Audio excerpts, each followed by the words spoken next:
Hi, I'm Jacob Fleming. I'm with the Messenger of Niagara Falls, New York, and I'm here with the beautiful and talented Brandi Denise. How are you doing this evening, Miss Denise? Great. How are you? All right. I just wanted to compliment you on the show. Thank you. That was very, very good.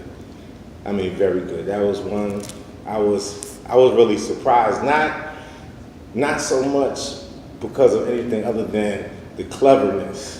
Oh, okay. In it, and just the openness. And anyone who has not seen one of her shows, you have to see this lady perform. I'm not going to ruin any of her jokes. I'm not going to talk about none of that. But this lady is definitely one of the best comedians I have heard in a long, long time. Thank you so much. Yeah, I was really impressed. Like, you know, a lot of times I go to comedy shows and I laugh because I know it's supposed to be funny. Mm-hmm. But you had to really laugh from the heart. That was really good. I'm serious. So you have your background is that you were a military child. Yes. So how did that affect you as far as doing your comedy?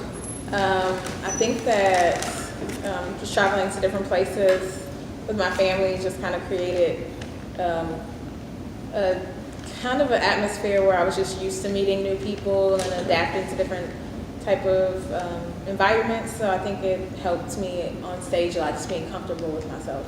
Okay. And also, you know who Cynthia Nixon is now? I do. The lady from Sex and the City. So do you think that you would ever consider running for political office? I think that some of the things I've said on stage and sketches I've done will probably prevent me from running for office.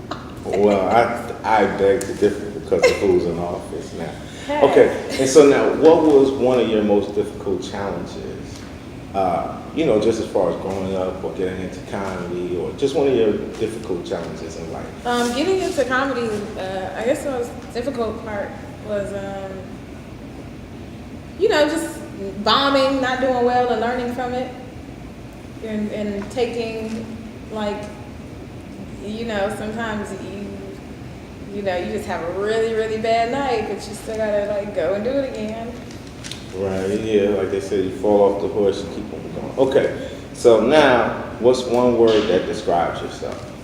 I would say firecracker. That's one word, right? Well, compound word. Okay, compound You know, word. you got a degree in journalism, so. Yeah, that's a word. Yeah, that's a word, so firecracker. Okay, and what words of encouragement will you have for a young female, just in general, or just just in general, or one who may be aspiring to be a comedian? Write down your goals, focus on them. Don't get distracted by the boys because they're always going to be there. And also, just being a female in comedy, you don't have to I treat myself like a dude. I don't flirt. I don't do any of the extra stuff.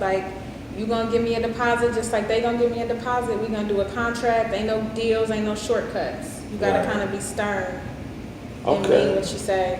I think that's some really good advice. Mm-hmm. All things considered.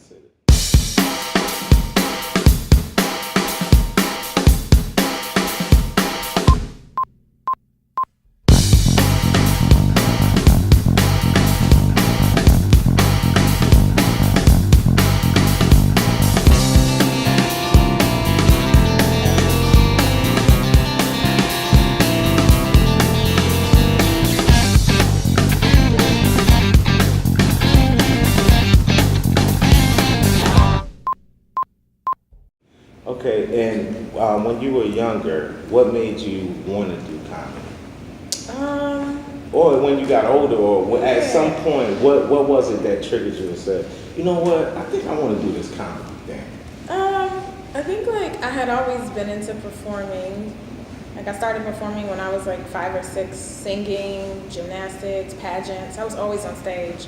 But I don't know, I discovered Adam Sandler at the age of 12, and he was just so funny to me, and I used to go home, and it's funny because you'll do things as a kid and you don't even realize that you're doing something that might turn into something bigger when you get older. I remember going home from school when I was like 12 and writing parody songs because Adam Sandler's CDs were so funny to me. I used to write comedy songs when I was 12. Wow. And I didn't start doing stand-up till I was 23, and my girlfriends were just like, you are funny, you need to be on stage. Right. And that's not a common thing that you tell your friends, like your girlfriends. Like, girl, you should be a stand-up comedian. But like, a lot of my friends had told me that, and I was like, that's a really weird thing to say. And then I went to a stand-up comedy show, and I was like, this looks really like something I could do. Like, it looks kind of easy and fun. And then I just tried it, and I never stopped. Right, and you're very good at it too. Thank you. Yeah, I was gonna ask you that, but you answered that. I was gonna ask you what other talents that you had, but you said gymnastics.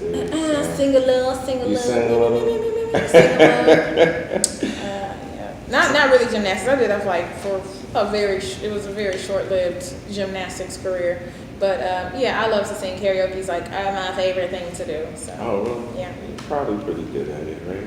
I think so. Yeah. If I'm not, what they gonna do? Turn off the mic? We ain't gotta be good. It's karaoke. Right. Okay, and so what are some of your future plans? To just keep going. Definitely want to get TV time, but like ultimately, I guess it would be to create TV shows, create live shows. I have a one-woman show that I'm looking to produce in the spring in LA called I'm Not Crazy, I Just Love Hard. So just working on personal projects and just about creating everything that I can and just kind of spitting it out to share with other people. And I saw you do something really interesting at your show. I've been to a lot of, a lot of different comedy performances, but you actually opened yourself up when you said, "Is there any questions you guys want to ask me?" At the end, I thought that was very unique, and You ain't ask no questions though. You was yeah, saving yeah. them. Well, yeah, I had to save them for that. I already knew what I wanted to ask you. We didn't have enough time, for you to be sitting there, but.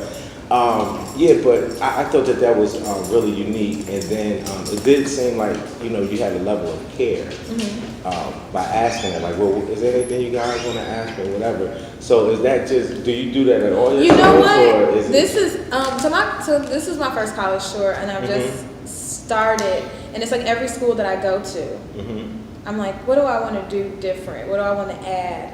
And first it was like, I want to take more pictures with the students. Oh, I want to, gain followers. Oh, I want to engage with them more. And then it was like, well, I'm here to tell jokes, but also I've been in college. I've been through a point where it's like self-discovery. You go to college, but then you realize that you have a degree and you don't want to use it. And I've been, their age, and then it's just kind of like, I know I look younger, but I am 32 and I have lived in a lot of cities alone. I have traveled and done a lot of things, so it's kind of like almost like you can talk to me like I'm a peer or whatever, Right. And I feel like I could probably tell you something if you just have any questions in general. So for me, it's a chance for me to kind of provide like that next level of like maybe just information, because it's not something that you would get at a comedy club. I would never do that at a comedy club, but knowing that I'm with people who are like 10, 12 years younger than me, and it's kind of like, oh, y'all are like interested or just I don't know. I just want to talk to them, and I'm all about helping people, and I think like self-discovery and self-care is like the most amazing thing you can find. And so if they have any questions, I'm definitely open to it, because typically they come up to me and talk to me after the show. So and sometimes they do ask me the same questions. So that's an opportunity for me to just kind of like answer them right then and there.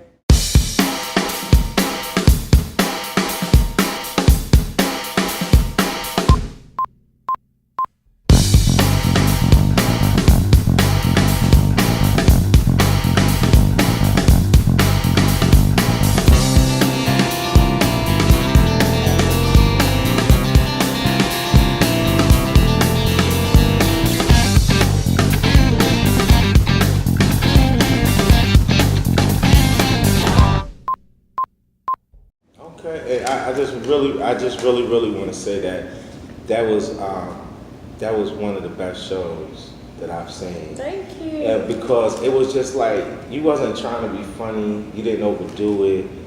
It was just something so like pure. So I'm saying that so whoever has not gotten to see this young lady perform, I mean, you can do the little YouTube clips that's up there, and you'll get a little feel for it. But it's not the same. Yeah, and it was 50 minutes today. Right, and then you even did a little improv when they asked you about the Bill Cosby situation, and you were funny. I mean, and you were really funny. So that you might. I know you got some jokes in your head about Bill already. Well, you know what? Like when they brought that up, mm-hmm. that was literally a conversation I had with my mother 2 hours before I got here. So it was really just a real thought. It was. I don't have any jokes about Bill Cosby, but I talked to my mom about it today. And so when he brought it up, I was like, oh, well, I just talked to my mom about it. Let's discuss. Well, and let me ask you this: so you are living in LA now, or you live in Chicago? I live in back LA. And forth? You live in LA? I moved. I've been in LA for officially a year. I moved out of Chicago last September. Oh, okay. And y'all got to go to her show to find out how she feels about LA, because I don't want to ruin none of that for her show. But this lady right here was a pleasant surprise. And, like I said, I did stand-up comedy, so I'm not just looking at you as a fan. Mm-hmm. I'm looking at you as a performer. Okay. I'm looking at your timing. I'm looking at how you went back to talking about your dad. Yeah. Like you set it up in one part, and you went back to it later. So I really watched you from a critical eye, not intentionally. Well, yeah. Because once I started doing comedy, it kind of ruined comedy for me because people were like boring after that. But I just wanted to say, and I say this like in all sincerity, that was an excellent performance. Netflix, you hear that? And then also too, and it was just so intelligent and it was so well thought out. And although you had some profanity and you had some vulgar, you did it how Richard Pryor did it, where it was an art form. Okay. You wasn't just using the N-word for it, and you wasn't just because some comedians rely on that. Right. And you didn't do that. It was really truly in the art form, which has gotten lost a lot these days in comedy. I told you I really. I could tell that I really had fun on this show and got really comfortable because when the kids said something to me, I was like, nigga. Right. But you and then if you want this lady at your college. She asked before she performed, which was so courteous. She said, "Is there any subjects that I cannot talk about?" Right. That was beautiful. I mean, of course, too, you don't want to get a bad rap. And also, it's like I still try to be cognizant of the fact that they are college students. I don't talk about and these are things I don't talk about anyway. I don't really talk about sex. I don't really talk about drugs. I don't talk about a whole bunch of I got super drunk. I don't talk about a lot of stuff like that. So. But I do curse and I do talk about real life stuff. That's why I was trying to see how old they were, because I'm like, y'all still adults. Y'all still adults. Yeah. But please, y'all have to see this lady. Go to BrandiDenise.com. Go to BrandiDenise.com. It's got her whole schedule, and I guarantee you, this lady is coming to some city near you. I promise you. Because I was like, when would I get another chance to interview her? And I was looking, and I was like, well, Dash gonna be over here. Oh man, I looked on there. It was like you had right on my birthday. I think you was in LA on the 19th. I think you was somewhere. You did a show on my birthday, September 19th. But I had saw that, and then you had flew back. You flew somewhere, and then you went right back there. I was like, yeah. So this lady is one of the hardest working women in show business right now. I will literally be back in LA tomorrow performing. Tomorrow night. So she will be somewhere near you. Please check out the BrandiDenise.com. But once again, you guys have got to see this lady perform live. I'm telling you, it'll be worth the money. So if you got to spend $100 on a show, it's well worth it.